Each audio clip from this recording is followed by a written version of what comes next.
अस्सलाम वालेकुम my dear students, welcome to my channel biology with Binish. आज का लेक्चर स्टार्ट करने से पहले मेरे आपसे सवाल हैं कि क्या आपने कभी सोचा है कि एक इंसान की बॉडी सिर्फ एक सिंगल सेल पर नहीं बल्कि बिलियन ट्रिलियन सेल पर मुश्तमिल होती है, और इसी तरह एक अमीबा भी अपनी लाइफ के सारे वर्क जो है सिर्फ एक सेल से कर सकता है। ऐसा क्यों होता है, इसी चीज़ को समझने के लिए आज हम इस टॉपिक पर बात करेंगे। इससे पहले मैं आपको बताती चलूँ कि व्हाट इज़ अ यूनिसेलुलर और मल्टीसेलुलर। यूनिसेलुलर वो ऑर्गेनिज्म होते हैं जो सिर्फ एक सिंगल सेल पर मुश्तमिल होते हैं। वो अपने तमाम लाइफ के जो फंक्शंस होते हैं वो एक ही सेल से करते हैं।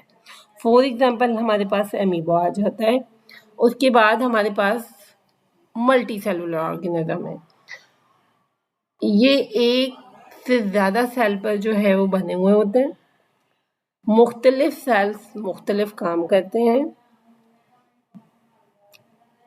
सेल्स मिलकर टिश्यू बनाते हैं, टिश्यू मिलकर ऑर्गन बनाते हैं, ऑर्गन फिर ऑर्गन सिस्टम बनाता है और ऑर्गन सिस्टम से फिर एक पूरा ऑर्गेनिज्म बनता है। इस बात को हम इस एग्जांपल से समझ सकते हैं। डिवीजन ऑफ लेबर, जैसे एक स्कूल में हर टीचर का अलग काम होता है, इसी तरह मल्टी सेलुलर ऑर्गेनिज्म में भी हर सेल का एक स्पेसिफिक वर्क होता है। मसल सेल मिलकर मूवमेंट का काम करते हैं, नर्व सेल जो है वो मैसेज ट्रांसफर करते हैं brain to body, body to brain, और लीफ सेल जो है हमारे पास फोटोसिंथेसिस का काम करते हैं।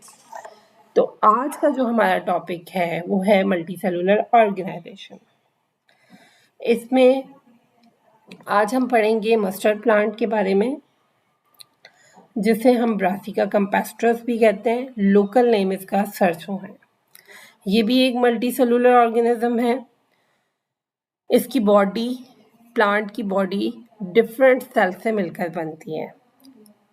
प्लांट की जो कल्टीवेशन होती है वो आम तौर पर सर्दियों के मौसम में होती है। ब्रासिका के पौधे के डिफरेंट पार्ट्स होते हैं जो डिफरेंट वर्क परफॉर्म करते हैं। अगर हम इसकी बॉडी की बात करें तो इसकी बॉडी दो पार्ट में डिवाइड होती है, एक वेजिटेटिव पार्ट्स और दूसरा हमारे पास आ जाता है रिप्रोडक्टिव पार्ट। वेजिटेटिव पार्ट में हमारे पास रूट, स्टेम और लीफ होते हैं। रूट का क्या वर्क होता है, वो सॉइल से वाटर और मिनरल को एब्जॉर्ब करता है और प्लांट को ज़मीन में मजबूती से थाम के रखता है। स्टेम जो है वो प्लांट को सपोर्ट देता है। इसके अलावा वाटर और फूड की ट्रांसफ़र में मदद करता है। Root to shoot, shoot to root. Then leave as known as food factory, plant के लिए खुराक बनाने का काम करते हैं और इसको हम एज अ वेजिटेबल भी यूज़ करते हैं। सो द रिप्रोडक्टिव पार्ट, इस हिस्से में हमारे फ्लावर शामिल होता है। सरसों के पौधे का जो फूल होता है वो आप डायग्राम में भी देख सकते हैं कि येलोइश कलर का है। यूजली यही ऐसा ही होता है। फ्लावर बाद में सीड प्रोड्यूस करते हैं और इन सीड से हम ऑयल को एक्सट्रैक्ट करते हैं जो हमारा सरसों का तेल कहलाता है, जो हम खाने में भी यूज़ करते हैं और दूसरे डिफरेंट वर्क के लिए भी यूज़ आता है। इसी तरह मस्टर्ड प्लांट में डिफरेंट पार्ट्स अपने स्पेसिफिक काम को अंजाम देते हैं। डिफरेंट सेल मिलकर टिश्यू बनाते हैं, टिश्यू फिर ऑर्गन बनाते हैं और फिर ऑर्गन सिस्टम बनाता है और इसी तरह ये पूरा एक प्लांट जो है वो वजूद में आता है। नेक्स्ट हम बात करेंगे फ्रॉग की। फ्रॉग का बायोलॉजिकल नेम राना टेंग्रीना है, या हम इसको साइंटिफिक नेम भी कह सकते हैं। कॉमनली ये स्पॉटेड होता है आम लोकल प्लेसेस पर। इसे हम एम्फीबियंस भी कहते हैं क्योंकि ये डुअल नेचर वाला होता है। ये अपनी ज़िंदगी जो है वो दो जगहों पर गुजारता है। ये टेरेस्ट्रियल भी है और ये एक्वेटिक भी है, यानी अपनी ज़िंदगी पानी में भी गुजारता है और उसके अलावा खुश्की पर भी गुजारता है। अगर हम इसकी बॉडी स्ट्रक्चर की बात करते हैं तो इसकी बॉडी के अंदर नेक मौजूद नहीं होती। फ्रॉग का जो बॉडी का पार्ट है, दो इम्पॉर्टेंट पार्ट्स होते हैं जिसमें हेड और ट्रंक होता है। इसकी बॉडी के अंदर नेक मौजूद नहीं होती, इसका सर जो है वो डायरेक्ट हमारे इसके ट्रंक से अटैच होता है। अगर हम ऑर्गेनाइजेशन ऑफ फ्रॉग बॉडी की बात करें तो फ्रॉग की बॉडी जो है वो डिफरेंट ऑर्गन से मिलकर बनती है जो होल ऑर्गन सिस्टम बनाते हैं। एपिथेलियल सेल की टिश्यूज़ की बात करें हम तो बॉडी को प्रोटेक्ट करता है और बॉडी कवरिंग का काम करता है। ग्लैनुलर टिश्यू जो है हमारे पास डिफरेंट सेक्रीशन बनाने में मदद देते हैं।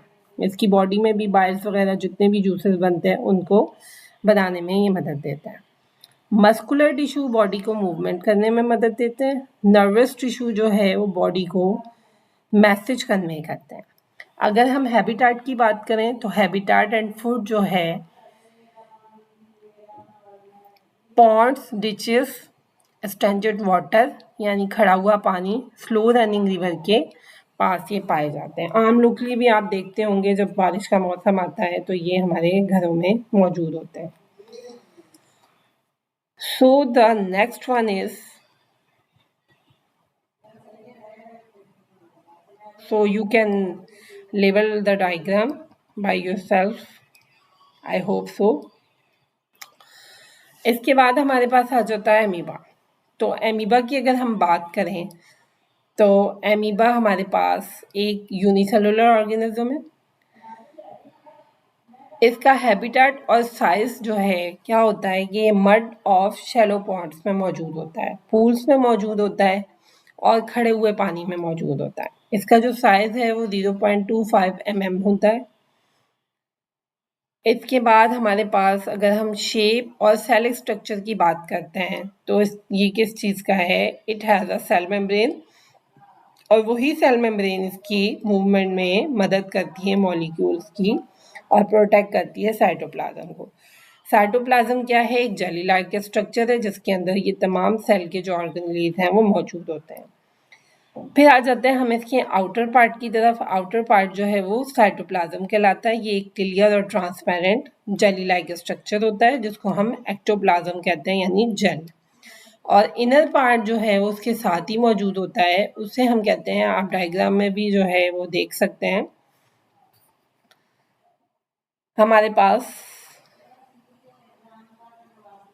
क्लियरली जो है वो विजिबल हो रही है चीज़। इसमें हम आपको बताते हैं the outer part of cytoplasm is clear and transparent called the ectoplasm gel. After that, the inner part is called the endoplasm gel, जिसको हम सोल कहते हैं। एक्टोप्लाज्म को हम जेल कहते हैं और एंडोप्लाज्म को हम सोल कहते हैं। अब द साइटोप्लाज्म कंटेन न्यूक्लियस, ये सारे सेल ऑर्गेनेल्स आ जाते हैं, फूड वैक्यूल, माइटोकॉन्ड्रिया और जितने भी सेल के अंदर ऑर्गेनेल्स मौजूद होते हैं। एमीबा की मूवमेंट कैसे होती है, इसके झूठे पाँव होते हैं यानी इसको फॉल्स फीट वाला ऑर्गेनिज्म कहा जाता है क्योंकि ये जैसे जैसे मूव करता है उसी तरह ये अपनी डायरेक्शन चेंज करता है और इसकी जो सोडोपोडिया होता है जिसकी मदद से ये मूवमेंट करता है वो चेंज होता रहता है। Next one is Volvox. Volvox के बारे में कहा जाता है कि ये एक बहुत ही इंटरेस्टिंग टॉपिक है। वॉलवॉक्स जो है वो पोलीफाइलेटिक है यानी इसके बहुत सारे एंसेस्टर हैं। हमें इसकी जो एवोल्यूशन लाइन है वो नहीं पता। ना तो ये अमीबा के जैसा है, ना ही फ्रॉग के जैसा है और ना ही ये मस्टर्ड प्लांट के जैसा है। ये एक सेल की कॉलोनी की फॉर्म में रहता है, इसलिए इसे कॉलोनिकल ऑर्गेनिज्म कहा जाता है। अब क्या है कि वॉलवॉक्स जो है एक पोलीफाइलेटिक genus है of chlorophyte genus green algae in the family of Volvocaceae.